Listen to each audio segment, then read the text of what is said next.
Madame la conseillère fédérale, Madame la présidente du conseil d'administration, Mesdames et Messieurs, bonjour, bienvenue à cette dernière conférence de presse du Conseil fédéral de l'année. Enfin, j'espère que ce sera le cas.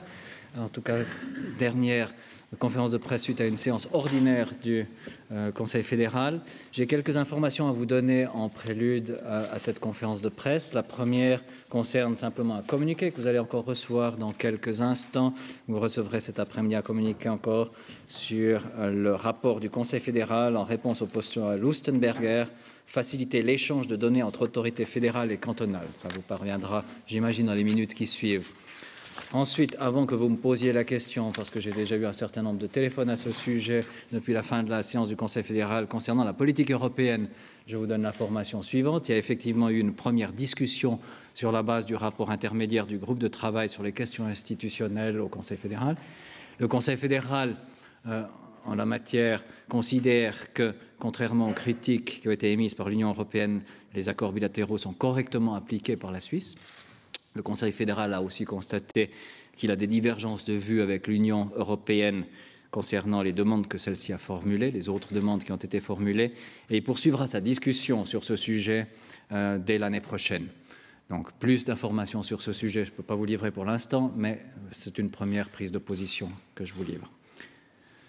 Deuxième information concerne le dépôt d'une plainte pénale contre X. Le Conseil fédéral a pris note de la décision de la délégation des commissions de gestion de ne pas déposer plainte suite aux fuites parues dans la presse concernant le rapport des commissions de gestion consacré à la gestion de la crise concernant les relations diplomatiques avec la Libye. Le Conseil fédéral, lui, avait déjà déposé plainte en juin de cette année, une plainte qui avait été ensuite complétée au mois de septembre par le Conseil fédéral. Le Conseil fédéral souhaite rester sur cette même ligne et donc il dépose plainte pour les dernières indiscrétions qui sont parues à ce sujet. Voilà pour les informations directes que j'avais à vous donner. On passera bien sûr aux questions sur cette séance d'ici quelques instants, mais comme c'est la dernière séance de l'année et dernière conférence de presse de l'année, il y a une tradition qui est de donner aussi un bilan chiffré des activités du Conseil fédéral. Je ne voudrais pas me priver de ce plaisir de vous donner ce bilan chiffré, d'autant plus qu'il y a un certain nombre de records qui ont été atteints cette année par le Conseil fédéral. Concernant le nombre déjà de séances qui ont été tenues cette année, au total, le Conseil fédéral a tenu 55 séances. C'est un record absolu en la matière, en tout cas depuis 2005. Le dernier chiffre le plus proche de celui-ci, c'était 51 séances totales. C'était en 2005 déjà. Il faut remonter un petit peu en arrière pour avoir un nombre de séances aussi important. Il y a évidemment un certain nombre de séances extraordinaires qui ont été tenues, 9 séances extraordinaires, 6 clausures et 40 séances ordinaires. Autrement, le nombre de dossiers qui ont été traités cette année, d'affaires qui ont été portées au Conseil fédéral, là aussi un record absolu cette année qui montre à quel point le Conseil fédéral travaille. 2482 affaires ont été traitées au Conseil fédéral cette année. L'année précédente, on était proche de ce record, c'était 2458 affaires, mais les années précédentes, on était loin de ces chiffres. Donc, le nombre d'affaires traitées au Conseil fédéral a augmenté. Un chiffre qui est peut-être plus parlant que le nombre d'affaires totales, vous savez, divisé entre des affaires de grande importance, des affaires de moindre importance. Je ne dirais pas lesquelles sont de moindre importance, mais ce sont les messages du Conseil fédéral qui ont été traités. Nous avons eu 97 messages traités au Conseil fédéral cette année. Là aussi, il s'agit d'un record absolu, quand même un chiffre significatif si je compare le chiffre le plus proche qui était l'année 2006, où 79 messages avaient été traités, cette année 97, il y a une grande différence. Un chiffre que je donne aussi régulièrement, c'est le nombre d'interventions parlementaires qui ont été traitées au Conseil fédéral. On n'a pas un record absolu, mais un record relatif, si on veut dire, se maintient dans les chiffres que nous avons connus ces années précédentes. 1369 interventions parlementaires ont été traitées au Conseil fédéral. L'année passée, c'était le record absolu avec 1469, soit exactement 100 interventions parlementaires supplémentaires. Donc, c'était des chiffres élevés déjà l'année dernière. Cette année, ça reste très élevé.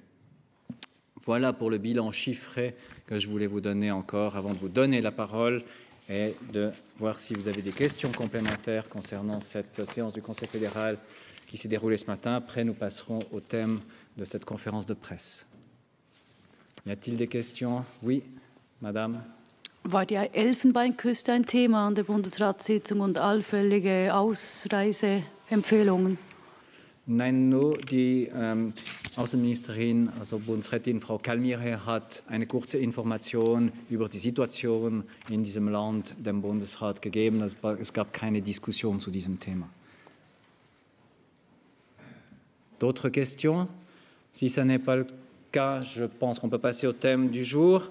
J'accueille sur ce podium, aux côtés de Madame la conseillère fédérale, Madame Anne Héritier-Lacha, la nouvelle présidente du conseil d'administration de la FINMA.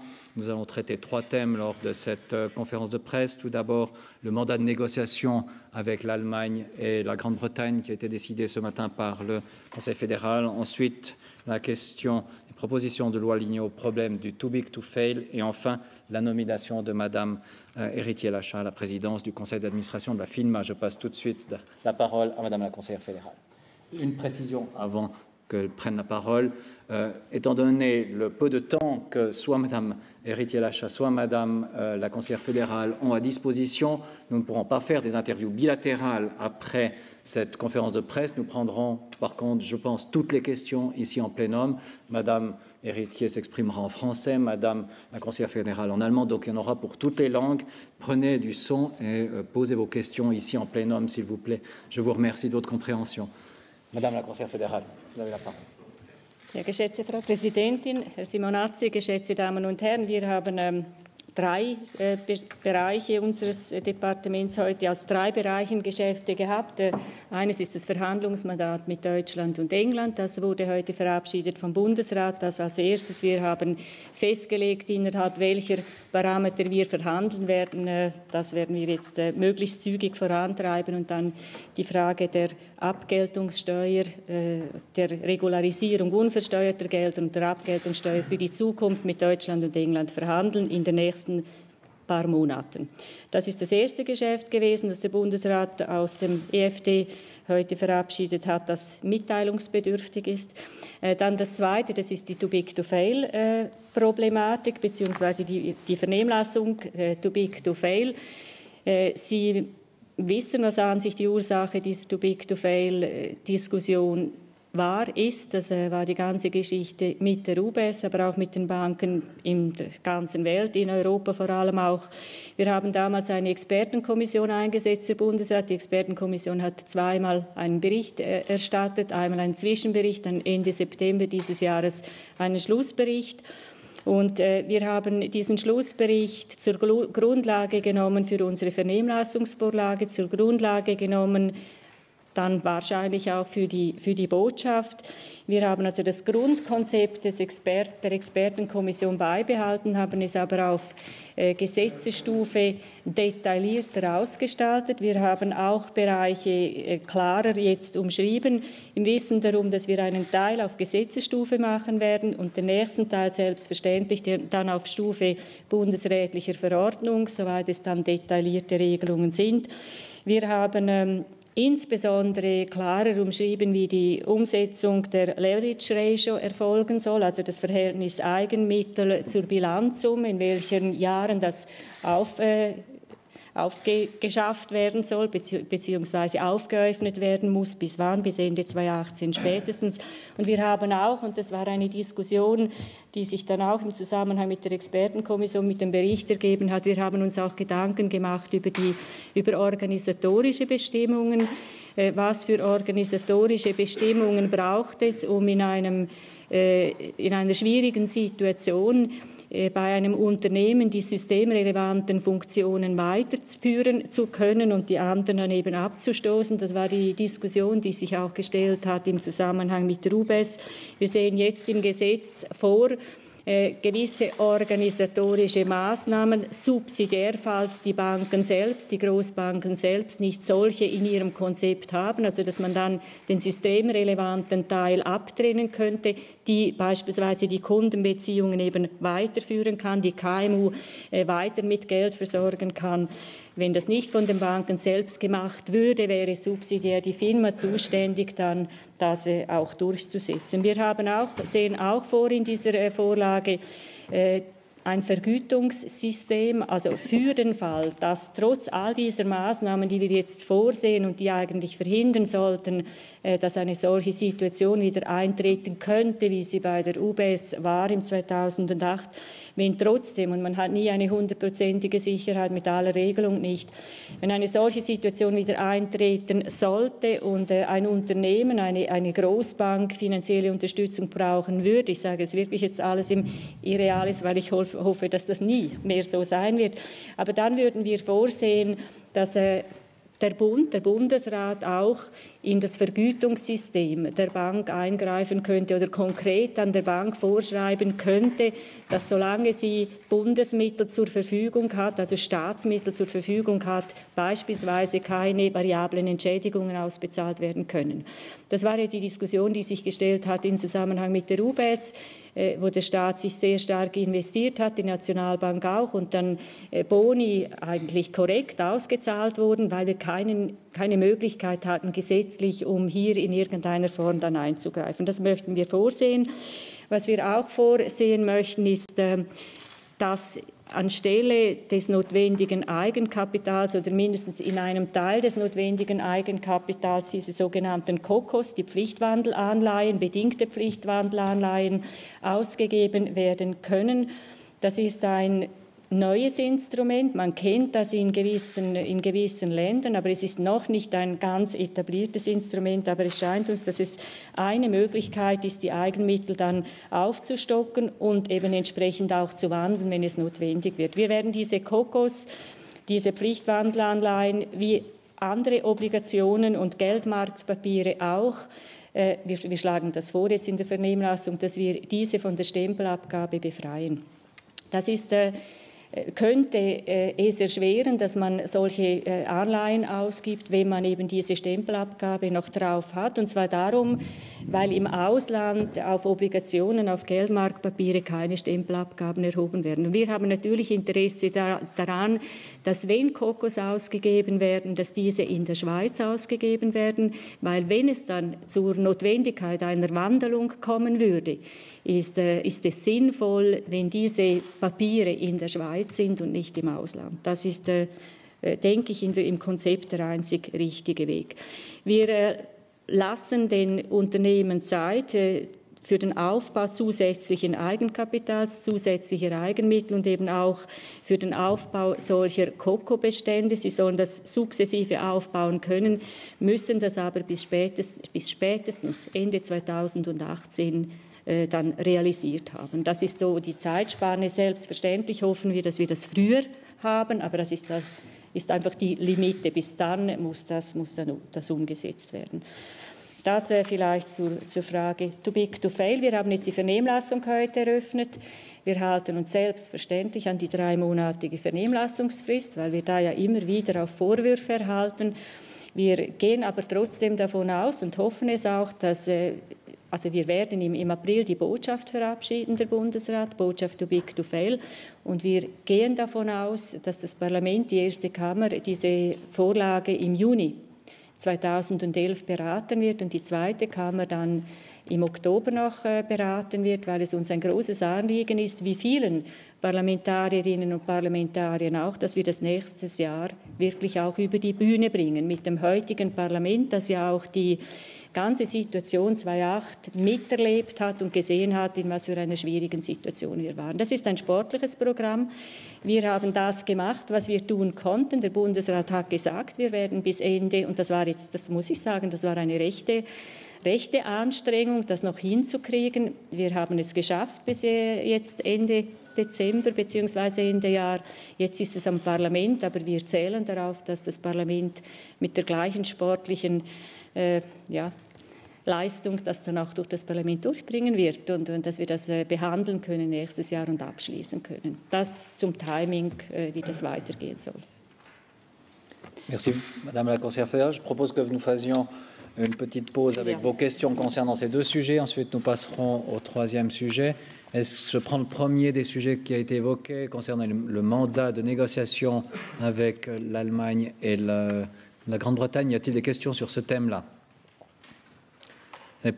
Oui, Monsieur. Ja, ich habe eine Frage. Gibt es Bereiche, wo Sie den Vorschlag der Expertengruppe verschärft haben? Jetzt mal abgesehen von der steuerlichen Sache mit den Kokos und auch mit dem Eingriff ins Vergütungssystem, das Sie ja wollen und nicht nur wollen können sozusagen, wie das die Expertengruppe vorgeschlagen hat. Gibt es noch weitere Bereiche? Ja, ich habe es gesagt, wir haben vor allem im organisatorischen Bereich, also wo wir sagen, wie die Organisationsstruktur sein muss dieser Unternehmen, machen wir Vorschläge. Das heißt, die FINMA wird dann umreißen, wie eine solche Organisationsform aussehen muss, dass man eben die systemrelevanten Teile abtrennen kann und damit auch die Kundengelder sichern kann, das Interbanking sichern kann, die Einlagensicherung auch gewährleistet ist. Wir erwarten, es gibt auch Banken, die sich schon Gedanken darüber gemacht haben, wir erwarten, dass die Banken selbst dieses Konstrukt bauen und uns sagen, welche Teile, die FINMA wird es beaufsichtigen. Und wenn das die Banken nicht machen, dann wird subsidiär die FINMA eben diese Organisationsform vorschlagen.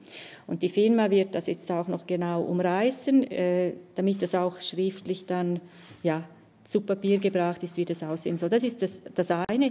Und das andere ist eine genauere Festlegung des Aufbaus der Eigenmittel, also der Leverage Ratio, Aufbau Eigenmittel im Verhältnis zur Bilanzsumme, in welchen Sprüngen das passieren soll, auch wie die Kokos ausgestaltet sein sollen, können, auch die Frage der Trigger, also wann treten sie in Aktion, das heißt, wann wird gewandelt, die erste Tranche gewandelt, die zweite Tranche gewandelt.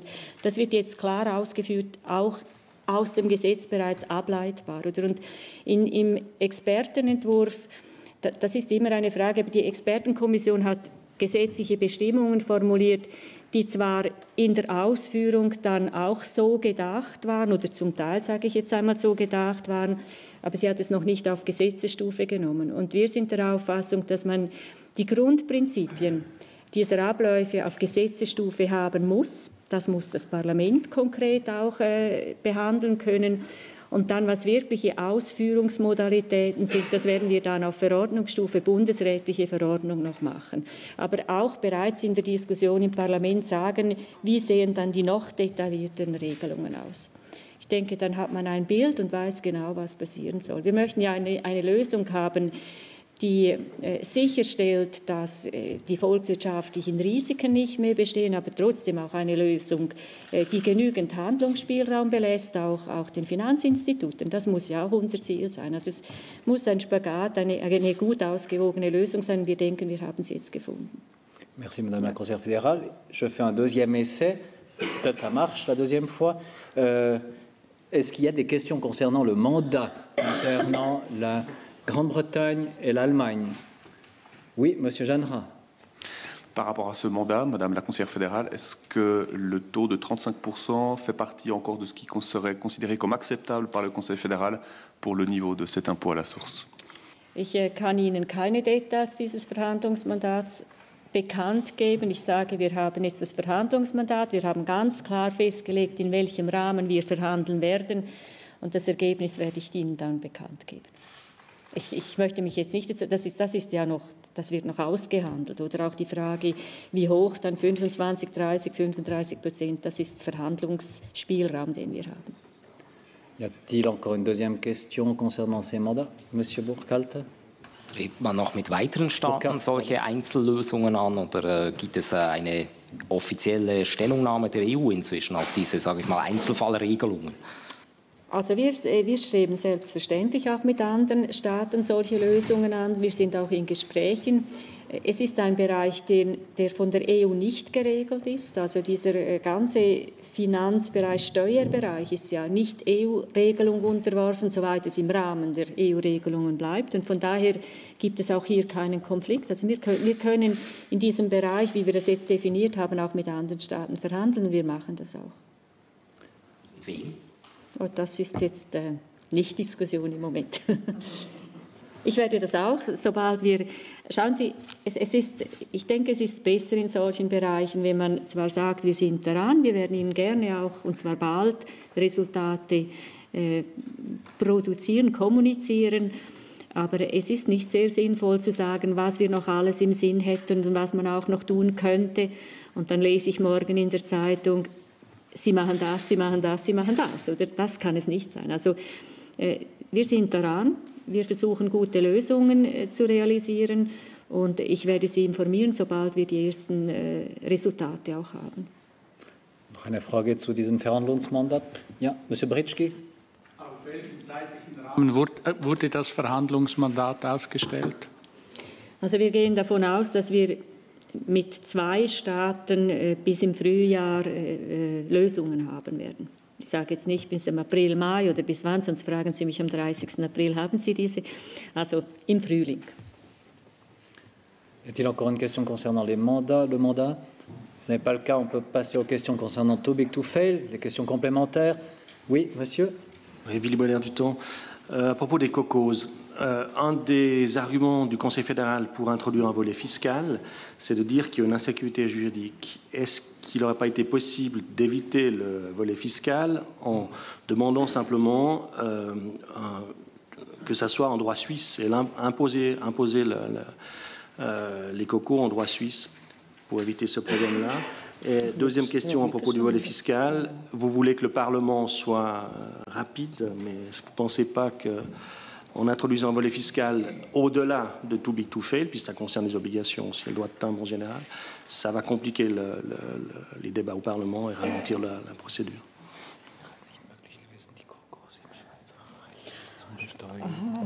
Ja, gut. No? Ich gebe gerade der Fachfrau für Kokos. Also wir haben, es ist ja nicht möglich, die... Deutsch sprechen, nein, Sie wollen. Es gibt ein juristisches Problem mit den Kokos und Sie haben diesen juristischen Problem mit fiskalischer Antwort resolviert. Nein? Es gibt kein juristisches Problem mit den Kokos. Die Kokos, das sind Pflichtwandelanleihen, das ist etwas, was wir kennen, das ist eine Form einer Obligation. Und das Einzige, was wir machen, ist, wir befreien diese Kokos von der Stempelabgabe, und zwar darum, dass sie überhaupt auch dann ausgegeben werden, oder dass sie in der Schweiz ausgegeben werden. Sie könnten ja auch im Ausland aufgelegt werden, das wollen wir aber nicht. Wir möchten fördern, dass sie in der Schweiz aufgelegt werden. Im Ausland sind solche Kokos, wenn es sie gibt, Obligationen, Geldmarktpapiere von der Stempelabgabe befreit. Und um hier gleiche Spieße zu schaffen, befreien wir sie auch im Inland. Und was wir eben darum machen müssen, aus Rechtsgleichheitsgründen, ist, dass wir nicht nur die Kokos, also diese Pflichtwandelanleihen Kokos, befreien können von der Stempelabgabe. Das wäre allen anderen Obligationen und Geldmarktpapieren gegenüber eine Benachteiligung, also für diese dann eine Benachteiligung. Und darum sagen wir befreien alle. Dann haben wir keine Probleme. Ich sehe die juristischen Probleme auch nicht, die Sie hier anführen. Aber Frau Eriti Elascha ist Professorin für Bankenrecht, Finanzrecht. Sie wird mich hier verbessern können. Le problème, c'est lié aux créanciers. Simplement, s'il y a des actions en justice, comme c'est dit dans le message, des actions en justice qui sont faites à New York ou à Londres sur la base de l'égalité des créanciers. Je ne vois pas. Non, ce que je crois, ce que j'ai toujours compris de de la notion même de COCO, à partir du moment où ce sont des obligations convertibles sur des sociétés suisses, elles doivent être émises en Suisse par la société pour être échangées en actions suisses. Par conséquent, les problèmes auxquels vous faites allusion, les problèmes d'action juridique à l'étranger, étaient liés à d'autres types d'émissions. Donc je crois que vraiment, à partir du moment où ce qu'on vise, c'est une transformation en actions suisses, on est obligé de les émettre ici. Et il ne fallait pas rendre cela impossible parce que trop cher. Also es sind ja zwei Bewegungen. Es ist zum einen die Ausgabe der COCOs, die ist stempelsteuerbefreit, und dann auch die Wandlung. Also wenn man sie dann wandelt in Eigenkapital, also in Aktien, Obligationen in Aktien, auch dann wird eine Steuerbefreiung sein, weil wir ja nicht ein Unternehmen, das in Schwierigkeiten ist, dann noch zusätzlich mit Steuern belasten können. Also sind beide Wege dann steuerbefreit. Aber ich kann sonst nichts beifügen. D'autres questions? Ja, also ich denke, das ist machbar. Wir haben jetzt verschiedene Vorlagen, die insgesamt alle die Finanzmarktproblematik betreffen, schon behandelt oder immer wieder auch angetönt im Parlament. Und ich denke, das Parlament ist durchaus in der Lage, das seriös zu prüfen, seriös zu beraten. Im Übrigen haben die vorberatenden Kommissionen bereits den Bericht der Expertenkommission behandelt.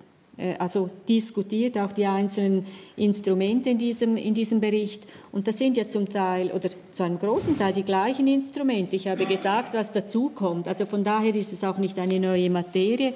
Und ich traue das dem Parlament durchaus zu, dass das nächstes Jahr behandelt und verabschiedet werden kann.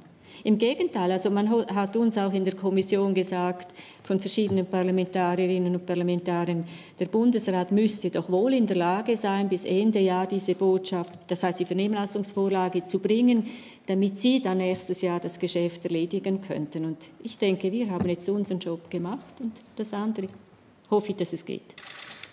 D'autres questions concernant ce problème? Monsieur Forster.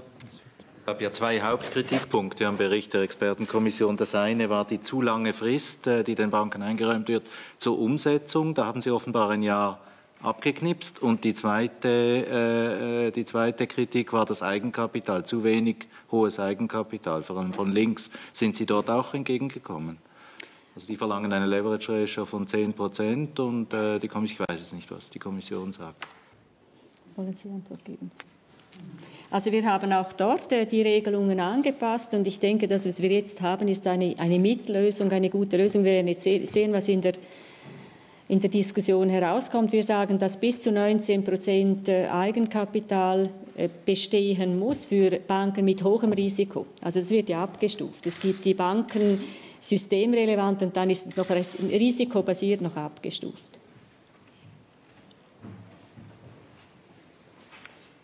Monsieur?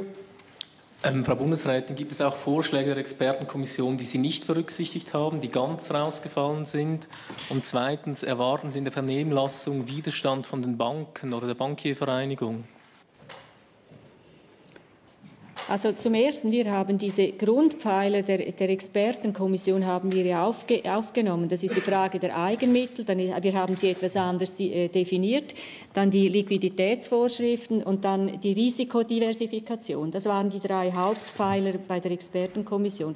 Das haben wir übernommen. Wir haben zusätzlich noch die Frage der Organisationsstruktur aufgenommen und auch ausgebaut etwas auch.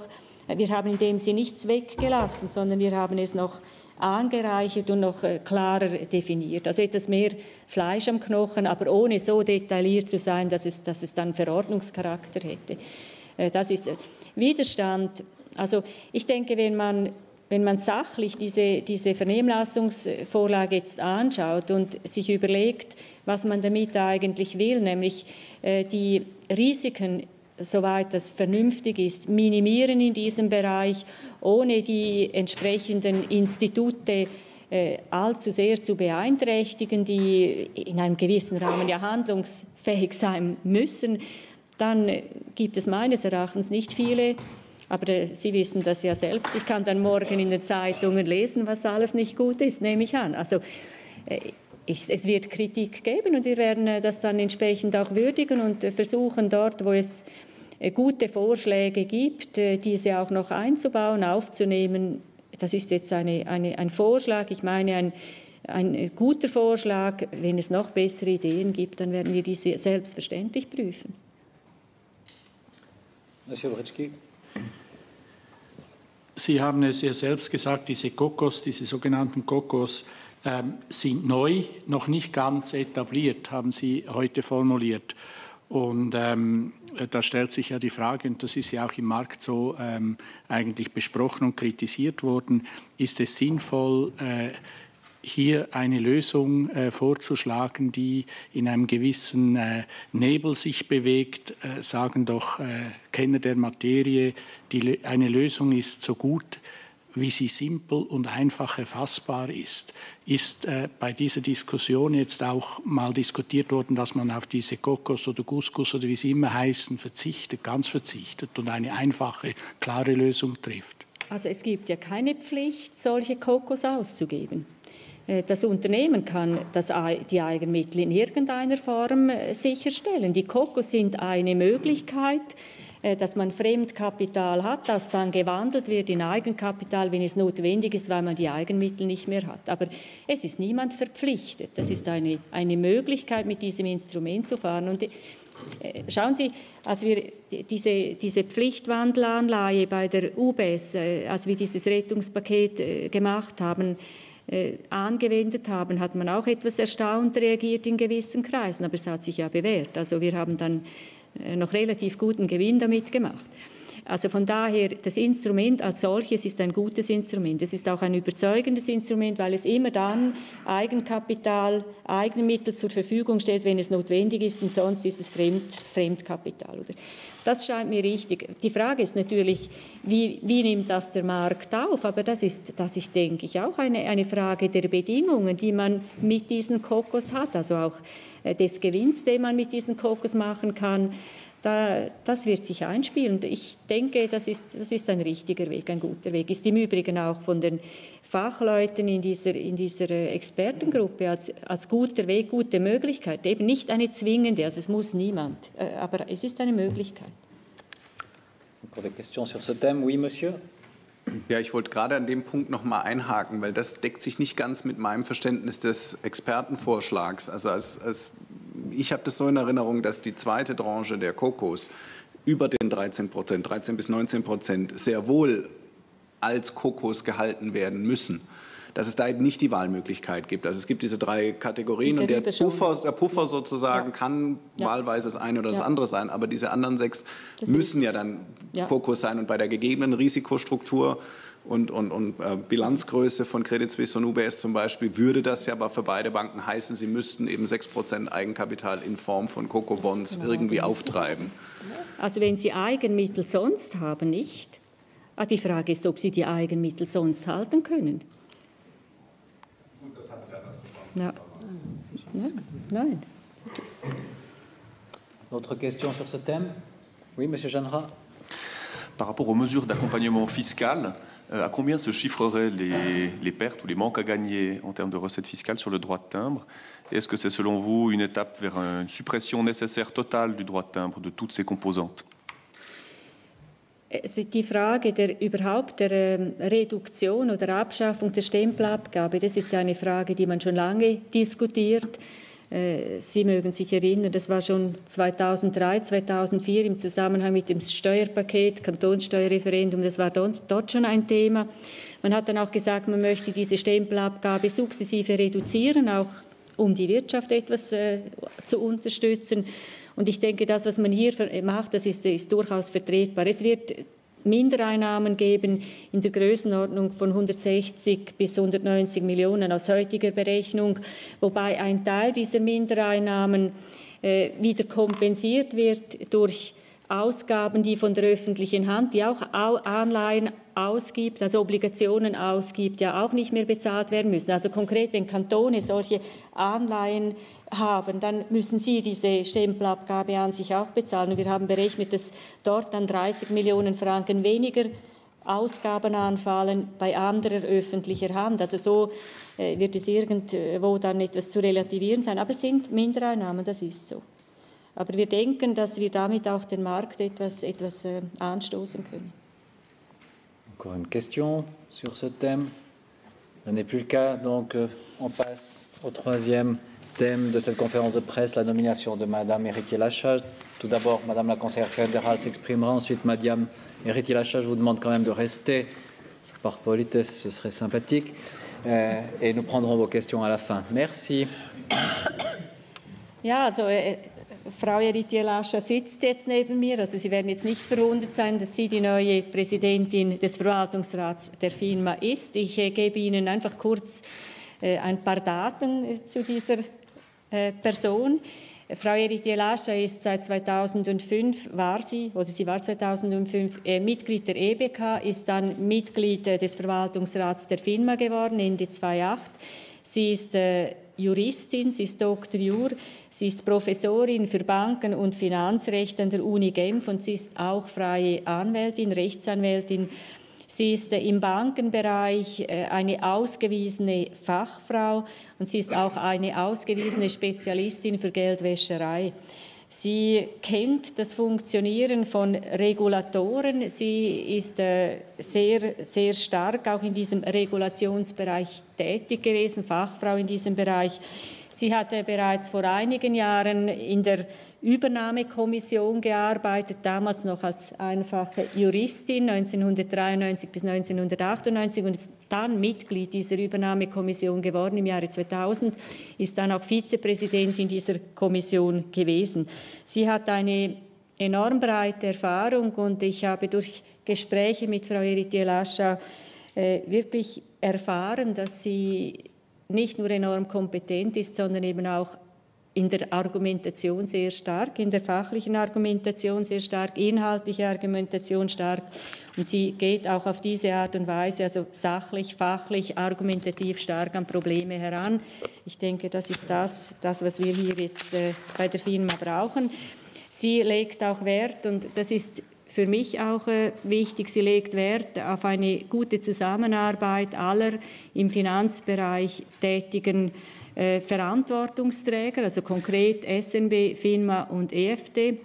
Scheint mir sehr wichtig, dass wir vermehrt auch miteinander zusammenarbeiten, dort wo es um wirtschaftspolitische, finanzmarktpolitische Fragen geht, wo wir voneinander profitieren können, ohne dass wir ins Aufgabenfeld des anderen Bereichs hinein trampeln. Also es muss ganz klar sein, welches die Spielregeln sind. Das ist selbstverständlich. Es darf keine Verwischung von Kompetenzen geben, aber die Zusammenarbeit unter diesen Verantwortungsträgern muss intensiviert werden. Das haben wir im 2008 gesehen. Das ist sehr wichtig, dass man sehr schnell auch die geeigneten Kanäle hat, um Probleme anzugehen, um Informationen auszutauschen. Wir haben heute, und das jetzt nebenbei, ich habe heute dem Bundesrat auch ein MOU zur Kenntnis gebracht, dass FINMA, SNB und EFD-Vorsteherin, dass wir miteinander abgeschlossen haben, eben um ganz klar auch zu kanalisieren, in welchen Gefäßen sprechen wir was ab, wenn schwierige Situationen entstehen oder auch in gewöhnlichen Situationen. Einmal schauen, wie ist die Entwicklung, haben wir heute auch gemacht. Und Frau Héritier-Lachat ist auch der Auffassung, dass man eben sich einbringen soll, auch in diesen Fragen. Ich möchte in diesem Zusammenhang, weil ich gerade die SNB erwähnt habe, darauf hinweisen, dass das, was kolportiert wurde als Aussage des Präsidenten des Direktoriums der Nationalbank, von Herrn Hildebrand, er hätte in einer Diskussion mit dem Bundesrat davon gesprochen, 1 Euro hätte mittelfristig dann noch einen Wert von 50 Rappen, dass das völlig aus der Luft geholt ist. Also es hat nie eine solche Aussage gegeben. Es war völlig befremdlich für mich. Ich war ja auch, wie andere Mitglieder des Bundesrates, auch an dieser Sitzung. Und wir haben heute im Bundesrat darüber diskutiert und gesagt, es ist wirklich unglaublich. Er hat nie eine solche Aussage gemacht. Niemand im Bundesrat hat so etwas gehört. Es wird kolportiert, es wird dann aufgenommen. Ich frage mich, wer davon Nutzen hat. Es hat ja niemand einen Nutzen davon. Es kann auch in niemandens Interesse sein, so etwas einfach zu streuen, weiterzugeben, das nie gesagt wurde.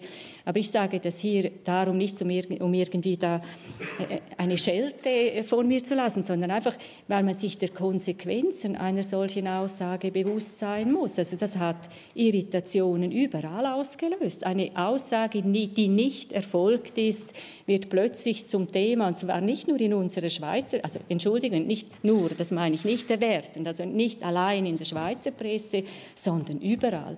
Und da frage ich mich schon, wie kann es so geschehen? Also ich möchte Ihnen einfach noch einmal klar im Namen des Bundesrats, im Auftrag des Bundesrats sagen, eine solche Aussage ist nie gemacht worden vom Präsidenten der Nationalbank.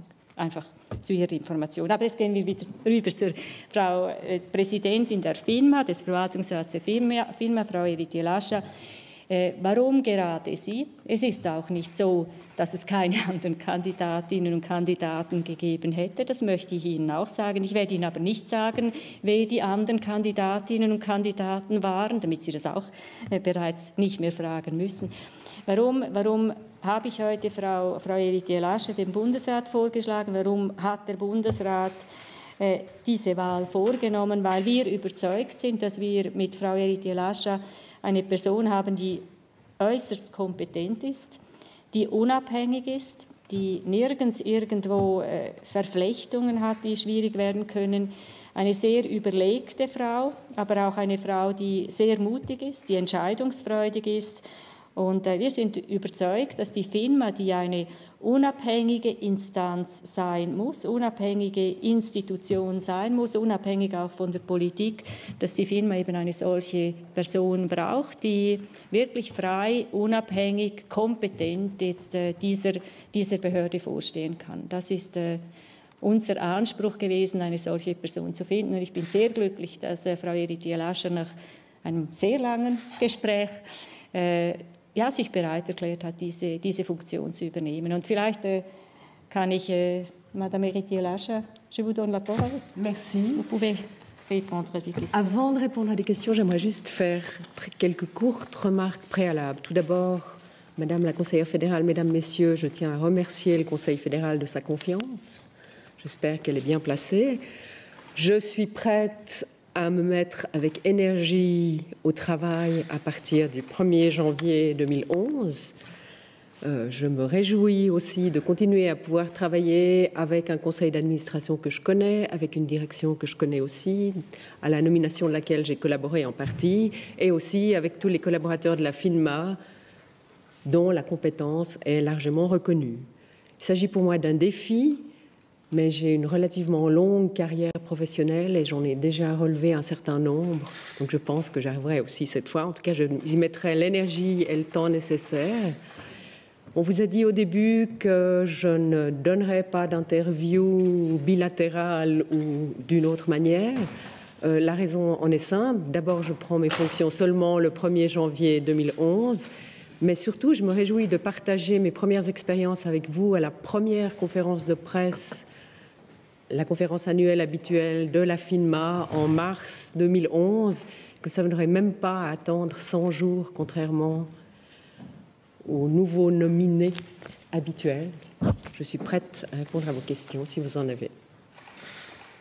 Voilà, y a-t-il des questions?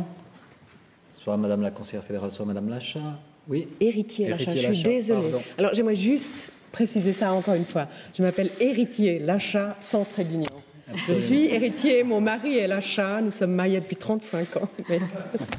Merci. Pardon. Monsieur. Madame Héritier Lascha, la FINMA, respectivement la Commission fédérale des banques, a fait l'objet de nombreuses critiques. Par exemple, dans le rapport de la commission de gestion, votre prédécesseur, M. Altiner, a lui aussi fait l'objet de nombreuses critiques. Est-ce que vous considérez qu'il y a lieu de restaurer la crédibilité de la FINMA? Alors, je considère que la FINMA a une tâche à remplir. À ma connaissance, elle la remplit correctement, en tout cas aussi correctement que toutes les autorités étrangères auxquelles on pourrait se comparer. Je pense qu'il y a c'est un chantier permanent, comme toute une série d'institutions. C'est important que la FINMA soit reconnue en tant qu'institution indépendante. J'ai l'impression qu'on a peut-être un certain nombre de problèmes à faire, de progrès à faire, excusez-moi. Et l'intégration n'a commencé qu'en 2009. En gros, on a 2 ans d'expérience. Il me semble que là, il y a encore un travail à faire. On a fait d'énormes progrès en matière d'information, en matière de compétences. On peut en faire encore. Je pense que maintenant, la FINMA va continuer à se concentrer sur ses tâches habituelles, sur ses tâches légales, et le monde sera le même demain. Oui, merci. Thierry Lachin, j'ai une question à propos des moyens à disposition de la FINMA. Est-ce que vous estimez qu'ils sont suffisants en argent et en personnel, notamment la question du nombre d'enquêtes, d'audits qui sont sous-traités finalement? Alors, j'ai l'impression que votre question est une double question. Les moyens dont nous disposons et le personnel dont nous disposons à l'heure actuelle suffisent à remplir les tâches qui nous sont confiées. Si on nous confie de nouvelles tâches, on aura besoin d'autres moyens. Le système suisse, fondé, comme vous le dites, sur la délégation d'un certain nombre de tâches aux réviseurs, a fait ses preuves depuis 1933. Ça ne veut pas dire qu'il ne faut pas le changer. En partie, mais pas du tout complètement. On n'a pas envie, je suppose, d'avoir une FINMA avec 1000 employés ou plus, comme le BaFin allemand. Donc il y a là un espace de discussion. La FINMA procède effectivement plus à des contrôles directs qu'avant. C'est une tendance qui probablement va se confirmer. Mais au-delà, je ne vois pas de changement important. Et pour le moment, le personnel que nous avons pu recruter me paraît d'une compétence tout à fait adéquate. Question, monsieur. Madame Thierry Lachat, apologies for asking the question in English, but my French if you want, no problem, can do that in German. Okay. Very briefly, do you feel, I mean, some people have said it is important for this job to have actually inside knowledge in a bank, and especially in the 2 large banks. Do you feel that this could be a difficult challenge for you, or would you rather say, coming as a certain kind of outsider into this position may actually help you? Do you want that I answer in English or in French? Okay, I'll do that in French.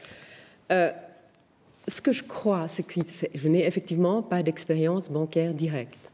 Je crois aussi que je fais partie d'un collège qui est le conseil d'administration et qu'il est nulle part raisonnable d'imaginer que le président ou la présidente ait à lui seul toutes les compétences, parce que les compétences des grandes banques ne suffiraient pas. Il faut aussi comprendre les assurances, il faut comprendre les intermédiaires autres financiers qu'on surveille, la bourse, les réviseurs, on surveille aussi les réviseurs. Par conséquent, je crois que c'est simplement impossible que quelqu'un ait toutes ces expériences.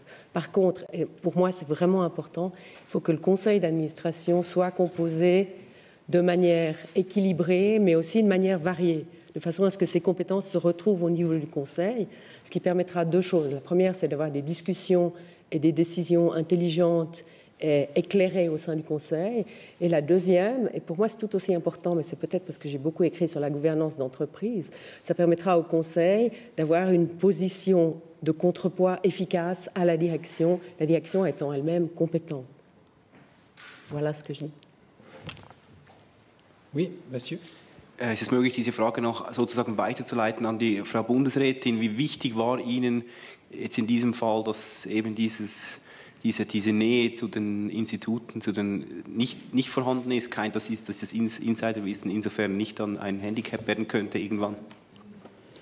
Ich kann dem von Frau Edith Lascha nichts beifügen. Es ist genau das, was auch der Grund war, warum wir auf Sie gekommen sind und weil Sie uns wirklich die richtige Person scheint. Und Frau Edith Lascha sagt zu Recht, sie hat Spezialkompetenzen in verschiedenen Bereichen. Sie hat im Bankenbereich vielleicht nicht die maximalste Kompetenz, aber sie hat Leute in diesem Gremium, die dann ganz banklastig sind und andere Bereiche weniger verstehen. Und ich verstehe ein Kollegium auch so. Und von daher, sie bringt ein sehr, sehr breites Fachwissen über verschiedenste Bereiche mit und ist darum auch geeignet, dieses Gremium zu führen. Ich kann eigentlich nur unterstützen, was Frau Edith Lascha gesagt hat. Ja, monsieur. Ja, ich habe auch noch eine Frage an Madame Erti Lascha. Als Präsidentin verdienen Sie ja vergleichsweise wenig, wenn man es schaut mit anderen Jobs in der Finanzbranche. Wir wissen aus der Vergangenheit, dass man sehr stark kritisiert werden kann als FINMA-Präsident oder Präsidentin.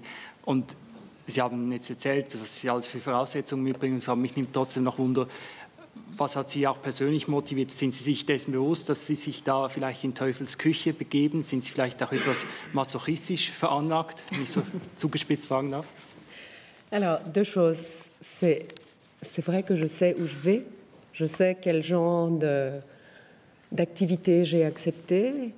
Je pense que j'ai du courage, effectivement, que j'ai un certain nombre de compétences qui me permettront de le faire. En ce qui concerne le côté pécuniaire, je pense aussi que c'est un service public. Et moi, je ne suis pas intéressée. Si j'ai accepté ce mandat, c'est aussi dans le sens d'un service public. Je pense que c'est important que les banques soient surveillées, enfin les banques et tous les intermédiaires financiers soient surveillés correctement, que la régulation soit adéquate. Ça ne veut pas dire que j'en veux plus, ni que j'en veux nécessairement de l'autre, mais ça veut dire que pour moi c'est extrêmement important et que si on veut aussi qu'un marché financier soit compétitif et soit durable, on doit s'interroger sur, on doit mettre en place plus exactement une surveillance sérieuse et une régulation adaptée. Réglementation. Pardon. Monsieur Britschki. Frau Bundesrätin, gestatten Sie, dass ich auch kurz auf die Besprechung mit Herrn Hildebrand zurückkomme, die Sie ja erwähnt haben. Was sehen Sie für einen zeitlichen Fahrplan für die Milliardenaufstockung des Währungsfonds? Das war ja eigentlich der Inhalt oder das Ziel dieses Gespräches auch von Herrn Hildebrand.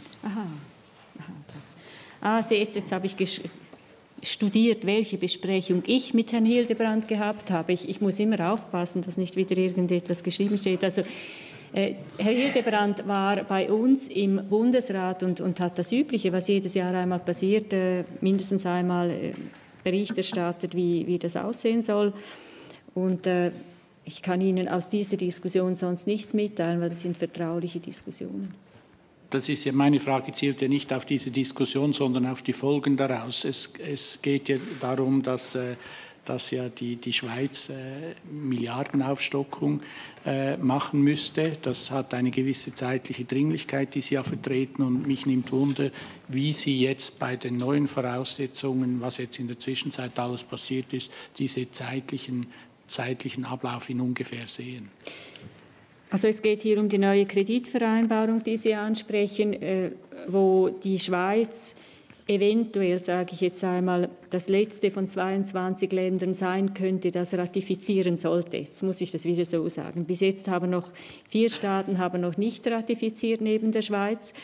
Wir gehen davon aus, dass das spätestens im Januar passieren könnte bei den anderen und dass wir dann natürlich vor der Frage stehen, wollen wir mit einem faktischen Veto verhindern, dass diese Mittel, die auf 560 Milliarden Dollar aufgestockt werden sollen, dass diese überhaupt ausgelöst werden können von den anderen 21 Staaten. Das ist die Frage, die sich stellt.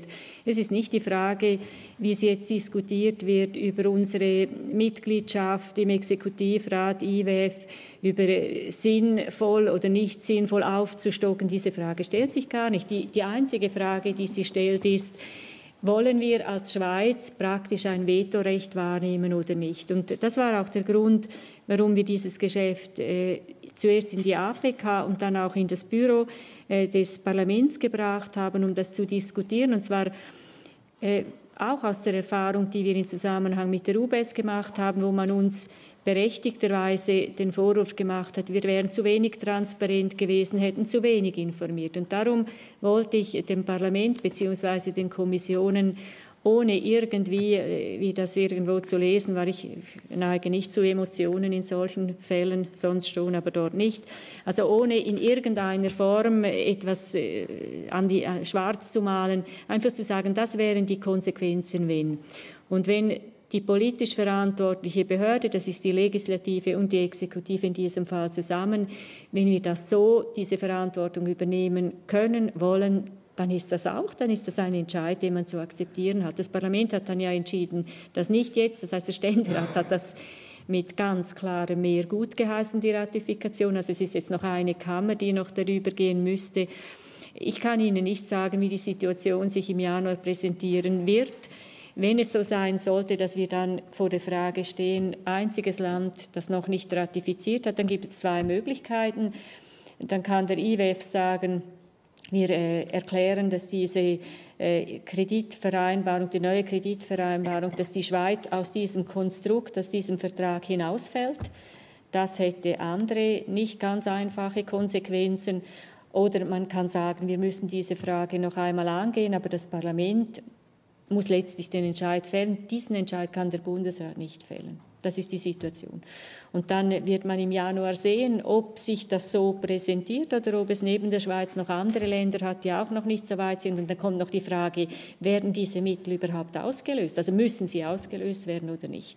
Das kann man heute, das ist sehr spekulativ im Moment noch. Aber es wäre natürlich schön gewesen, weil es ja nicht um die Frage IWF ja oder nein, Stellung der Schweiz, Beteiligung der Schweiz, Aufstockung der schweizerischen Beteiligung gegangen ist, sondern allein um die Frage Ratifizieren dieser Vereinbarung, um den anderen zu ermöglichen, auch den anderen zu ermöglichen, die Mittel auszulösen. Es ist eigentlich nur diese Frage, die sich jetzt gestellt hat im Dezember. Also nicht die Grundsatzdiskussion IWF, auch nicht Mitgliedschaft im Exekutivrat, das war jetzt nicht Diskussion. Ist es jetzt beantwortet? Ja, danke. Ja. Y a-t-il d'autres questions, soit sur ce thème, soit à Madame Héritier-Lachat? Monsieur Burkhardt? Nachfrage, was wären denn die Folgen, wenn wir da rauskippen aus diesem Konstrukt? Und würden Sie eine Sondersession verlangen, wenn es nötig würde im Januar? Also der Bundesrat kann diese Sondersession in dem Sinne nicht verlangen, aber das Parlament wird sie verlangen und würde sie verlangen. Es wurden auch entsprechend jetzt Unterschriften gesammelt. Ich denke, das wäre auch möglich, eine solche durchzuführen. Folgen des Rauskippens? Ja, also das hat keinen großen Sinn, dass wir darüber jetzt spekulieren. Also die Position der Schweiz auch in diesem Gremium, oder wir müssen uns schon bewusst sein, wir sind nicht ganz allein und an unseren Grenzen hört unsere Wirtschaft und unsere Gesellschaft eben nicht auf. Also wir haben Interesse daran, in gewissen internationalen Organisationen mit einem guten Stand dabei zu sein. Und im IWF, man kann jetzt die positiven und die negativen Seiten, die der IWF auch hat, aufzählen, aber eines steht fest, die Schweiz hat sich nicht zuletzt auch mit der Vertretung durch die Nationalbank, also den Präsidenten der Nationalbank, ein hohes Renommee verschafft in dieser Organisation. Das hilft uns natürlich in anderen Bereichen auch, oder? Und man muss sich einfach bewusst sein, das ist sehr oft hängt halt vieles zusammen, auch der Gutwill dann gegenüber einem Land oder eben nicht. Und von daher stellen sich es sind nicht harte Fakten. Ich kann Ihnen das eben leider, ich würde es lieber machen, ich kann Ihnen das nicht in Zahlen ausdrücken und sagen, das heißt das und das. Aber es hat viele weitere Konsequenzen. Hätte natürlich auch auf die Frage der Beteiligung der Schweiz im Exekutivrat, der Stellung der Schweiz in unserer Stimmrechtsgruppe, das kann auf alles das Auswirkungen haben. Une dernière question, Monsieur.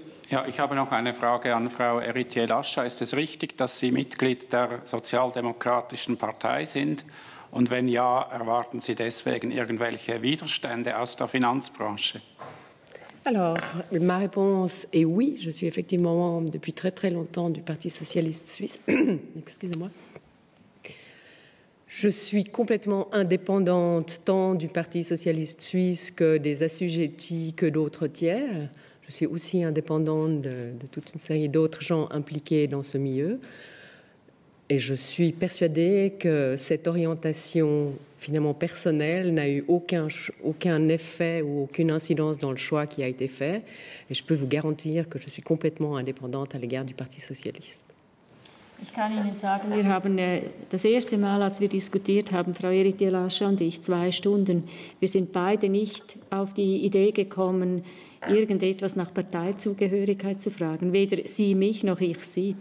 Und ich denke, ja, das muss ja auch so sein, oder? Also wir haben nicht eine Parteivertreterin gesucht für das Präsidium der FINMA, sondern eine unabhängige Person, eine unabhängige, kompetente, mutige Frau. Also Frau hat sich ergeben, aber Person haben wir gesucht.